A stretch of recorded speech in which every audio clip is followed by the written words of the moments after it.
করেছে আল্লাহ রাসূল সরাসরি শুনতে পান। আল্লাহ রাসূল রওজা থেকে তাদের জন্য দোয়া করেন। আল্লাহর হাবিব বলেন, পৃথিবীর যে প্রান্ত থেকে আমার উম্মতরা আমার প্রতি একবার দরুদ পড়বে, আমার প্রতি একবার সালাম দিবে, আমার প্রতি সালাম প্রেরণ করবে, ফেরেশতারা সেই সালামটা আমার রওজায় আমার কাছে পৌঁছে দেয়। তাহলে পৃথিবীর যে প্রান্তেই থাকেন না কেন, সেই প্রান্ত থেকে আমার নবীকে সালাম দিলে আমার নবী শুনে। বাংলার প্রান্ত হতে রাসূল তোমায় দিয়েছো বিলাপ, রাসূলের রওজা মুবারকে জানাই লাখো সালাম। বাংলার প্রান্ত হতে রাসূল তোমায় দিয়েছো বিলাপ, রাসূলের রওজা মুবারকে জানাই লাখো সালাম। গরিবের বন্ধু গরিব এলে তুমি দুনিয়াতে, উম্মতের বন্ধু হয়ে কারাতে পুলসিরাতে, কালিমার গায়ে করে পার করিও, কালিমার গায়ে করে পার করিও তোমার সাথে, রাসূলের রওজা মুবারকে জানাই লাখো সালাম। প্রিয় হাজিরিন, বাংলার যে প্রান্ত থেকে আপনি আমার রাসূলকে সালাম দিবেন, সালাত দিবেন, আমার রহমতের নবী রওজা মুবারক থেকে তা শুনতে পান।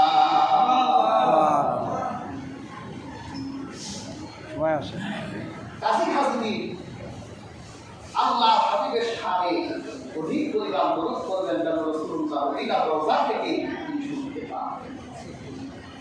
নাকি রাসূলুল্লাহ তিনি মাটির সাথে মিশে গেছেন? রাসূলুল্লাহ তিনি মাটির সাথে মিশত, তাহলে 500 বছর পর নুরউদ্দিন জঙ্গি আল্লাহ হাবিবের রওজা মুবারক আল্লাহ হাবিব তিনি দেখতে পেতেন না। এই কথাগুলি তাও বুঝে না। শুধু আমার রাসূল নয়, প্রত্যেক রাসূলই তাদের কবরে জীবিত আছে। শুধু নবীর আমার আল্লাহ কুরআন সাক্ষী, যারা আল্লাহর রাহে শহীদ হয় কবরে আল্লাহ তাদের রিজিক পাঠান, তারা কবরে খায়। সুবহানাল্লাহ। তাহলে অধিক পরিমাণ রাসূলুল্লাহ শানে দরুদ করবে, মদিনা মুনাওয়ারায় আল্লাহর হাবিব আমাদের দরুদগুলি শুনতে পাচ্ছেন। সুবহানাল্লাহ। প্রিয় হাজিরিন, তাহলে আমরা মদিনাকে ভালোবাসি কেন? মদিনার বুকে ঘুমিয়ে আছেন রহমাতুল্লিল আলামিন। প্রিয় হাজিরিন, আমরা মদিনাকে ভালোবাসি কারণ মদিনার বুকে আল্লাহর হাবিবের হাতে ধরা এক মসজিদ আছে, মসজিদুন নববী। আল্লাহর হাবিব বলেন, যদি কোনো ব্যক্তি মসজিদুন নববীতে 1 রাকাত নামাজ পড়ে, কয় রাকাত? 1 রাকাত নামাজ পড়ে, অন্য মসজিদে 1000 রাকাতের চেয়ে উত্তম।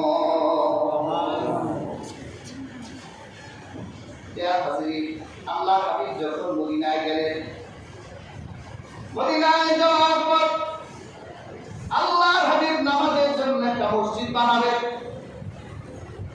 আল্লাহর হাবিব সাল্লাল্লাহু আলাইহি ওয়াসাল্লাম তিনি বনু নাজ্জারে কিছু জায়গা দেখলেন। আল্লাহর হাবিব সাল্লাল্লাহু আলাইহি ওয়াসাল্লাম ওই জায়গার মালিক ছিল সাহল এবং সুয়াহিল নামের দুই বাচ্চা। ওই বাচ্চার অভিভাবকদেরকে ডেকে বললেন, আমি তোমাকে এর মূল্য দিতে চাই, তুমি যদি এই জায়গাটা আমাকে দাও তাহলে আমি এই জায়গায় একটা মসজিদ বানাবো।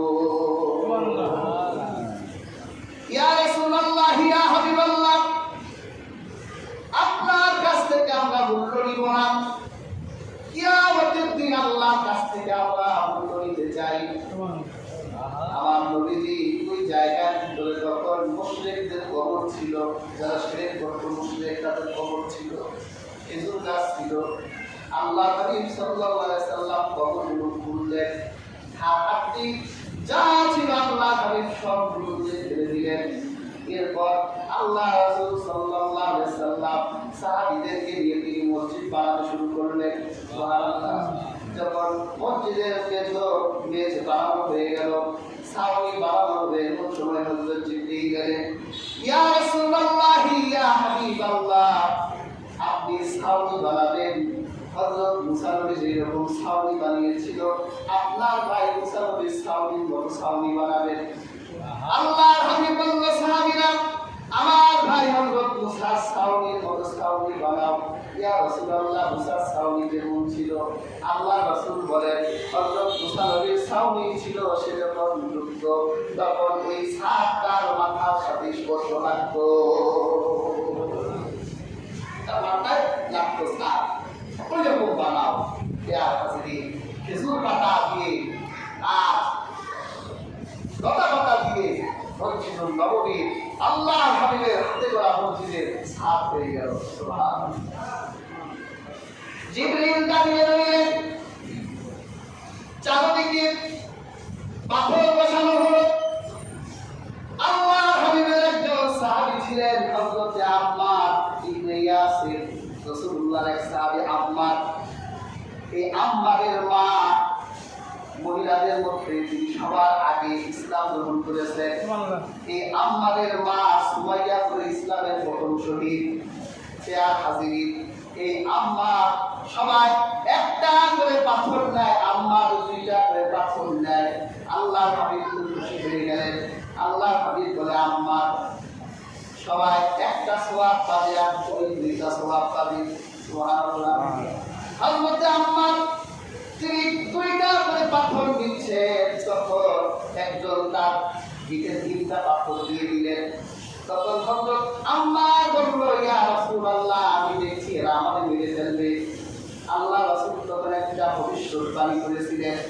আল্লাহর হাবিব বলেছিলেন আম্মার এরা তোমাকে মারবে না, তোমাকে হত্যা করবে আমার উম্মতের একদল বিদ্রোহী। একদল বিদ্রোহী তোমাকে হত্যা করবে।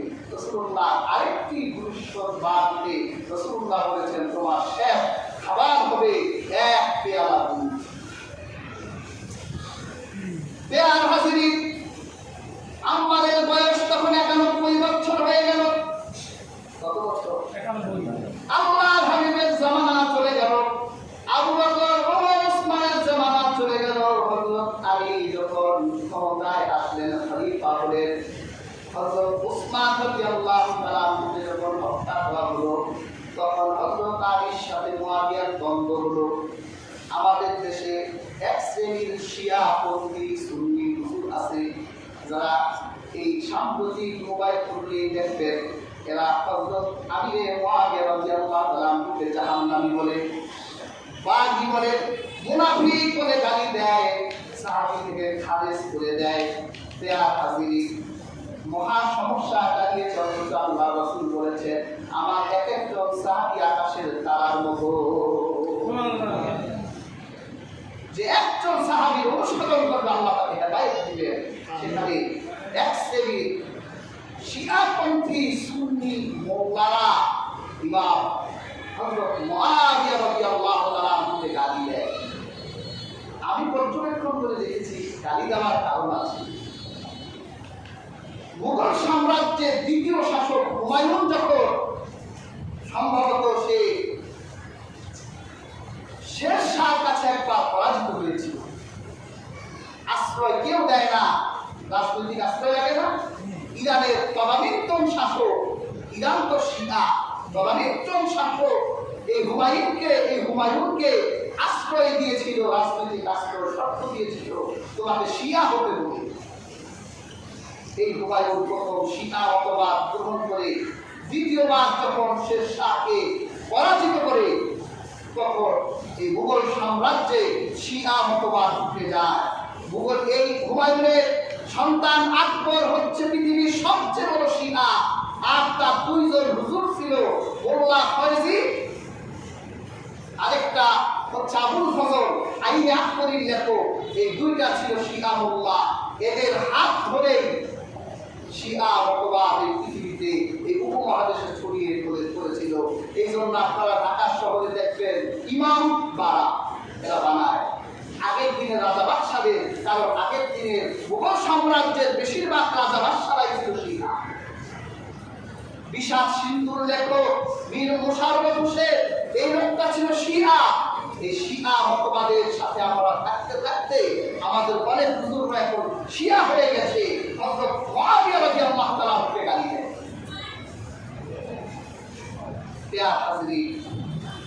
এই সিফিনের যুদ্ধের সময় মুআবিয়া রাদিয়াল্লাহু তাআলা আনহুর সাথে হযরত আলীর যে দ্বন্দ্ব ছিল, আপনি আল বিদায়া ওয়ান নিহায়া পড়ুন। ইতিহাসের একটি সুস্পষ্ট গ্রহণযোগ্য কিতাব, আপনি মুশাররফ হোসেন আর IRBA ক্লাসের ইসলামের ইতিহাস পড়লে আপনি বুঝবেন না। ওখানে যারা বসেছে ঢাকা বিশ্ববিদ্যালয়ের এখনো যারা ইতিহাস ডিপার্টমেন্টে আছে, তারা শিয়া মতবাদ নিয়ে বসে আছে। তারা শিয়া মতবাদের কিতাবগুলো চর্চা করে। আপনি আল বিদায়া ওয়ান নিহায়া পড়ুন। হযরত মুআবিয়ার সাথে হযরত আলী রাদিয়াল্লাহু তাআলা আনহু সিফিনের যে দ্বন্দ্ব হয়েছিল, এটা ক্ষমতার দ্বন্দ্ব ছিল না। এই দ্বন্দ্ব ছিল মুআবিয়ার চাচাতো ভাই হযরত উসমান হত্যার প্রতিশোধ নেওয়ার কথা বলেছিলেন মুআবিয়া, যে আগে উসমান হত্যার বিচার করুন, তারপর আপনার কাছে বায়াত দিব। হযরত আলী রাদিয়াল্লাহু তাআলা আনহু ভয় ছিলেন। হযরত আলী রাদিয়াল্লাহু তাআলা আনহু বলেছিলেন, এখন যে ফিতনা চলছে, এই ফিতনায় যদি আমি বিচার করি তাহলে ফিতনা আরো বেড়ে যাবে। উসমানকে যেভাবে হত্যা করা হয়েছে, আমাকেও তারা হত্যা করে ফেলবে। আগে ফিতনা নিরসন করি, তারপর উসমান হত্যার বিচার করি। এই সিফিনের যুদ্ধে অবশ্যই ইমাম মুআবিয়া তিনি ভুল করেছিলেন। তিনি ভুলের উপর ছিলেন। হযরত আলী ছিলেন হকের উপর। এই তো কথা ছিল যে আলী ঠিক, মুআবিয়া রাদিয়াল্লাহু তাআলা ভুল ছিলেন। সেখানে মুআবিয়া রাদিয়াল্লাহু তাআলা আপনারা কি বানালেন? তাকে বাগী বানালেন, বিদ্রোহী বানালেন, মুনাফিক বানালেন, ধূর্ত বানালেন, গালিগালাজ করলেন আল্লাহ হাবিবের সাহাবীকে। কিয়ামতের দিন আল্লাহ রাসূল বলেছেন যে আমার সাহাবীদের গালি দেয়, আল্লাহ ফেরেশতা রাসূলের লানত তাদের উপর। হাজির আপনি কাউকে গালি দিবেন না। মুআবিয়াও সাহাবী, হযরত আলীও সাহাবী। তবে মনে রাখতে হবে আলী রাদিয়াল্লাহু তাআলা আনহুর যে মর্যাদা, ইমাম মুআবিয়া রাদিয়াল্লাহু তাআলা আনহু তার ধারে কাছেও নাই। কথা বলেন, এখানেই থাকবো। বিচার আল্লাহর কাছে হবে, আপনি বিচার করা রাখবেন। হাজির এই সিফিনের যুদ্ধে আল্লাহ হাবিবের সাহাবী হযরত আম্মার, তার বয়স হয়েছিল 91 বছর। তিনি সিদ্ধান্ত নিলেন, ইমাম হযরত আলী রাদিয়াল্লাহু তাআলা আনহু তিনি হচ্ছেন হক আর মুআবিয়া হচ্ছে ভুল। তিনি হযরত আলীর পক্ষে যুদ্ধ করে তিনি শহীদ হয়ে গিয়েছিলেন। তাহলে রাসূলুল্লাহ সেই কত বছর আগে ভবিষ্যৎবাণী করলো, জাম্মার তোমাকে এরা মানবে না, তোমাকে আমার উম্মতেরই বিদ্রোহী দল তোমাকে হত্যা করবে। সেই সিফিনের যুদ্ধে হযরত আম্মার তিনি শহীদ হয়েছিলেন। এই আম্মার মদিনার মসজিদ বানানোর সময় তার কি সাহসিকতা, কি বলিষ্ঠতা, কি শক্তি তিনি রেখেছিলেন। কাজেই আমরা মক্কাকেও ভালোবাসবো, মদিনাকেও ভালোবাসবো। মক্কা মদিনা আমাদের সম্মানের শহর। মক্কার দাম বেশি, প্রথম নাম্বার সম্মানের মক্কা, তারপরে মদিনা। তবে ওই ইমামদের মতে একটা ইখতিলাফ আছে যে কাবার সম্মান বেশি, মক্কার সম্মান বেশি, না আমার রাসূলের রওজা মুবারকের সম্মান বেশি। এখানে ইমামরা রায় দিয়েছে মক্কার চাইতেও মদিনার যতটুকু জায়গায় আমার রাসূল ঘুরিয়ে আছেন তার মর্যাদা মক্কার চেয়েও 1000 গুণ বেশি। কাজেই হাজির আমরা মক্কাও ভালোবাসি, মদিনাও ভালোবাসি। আল্লাহ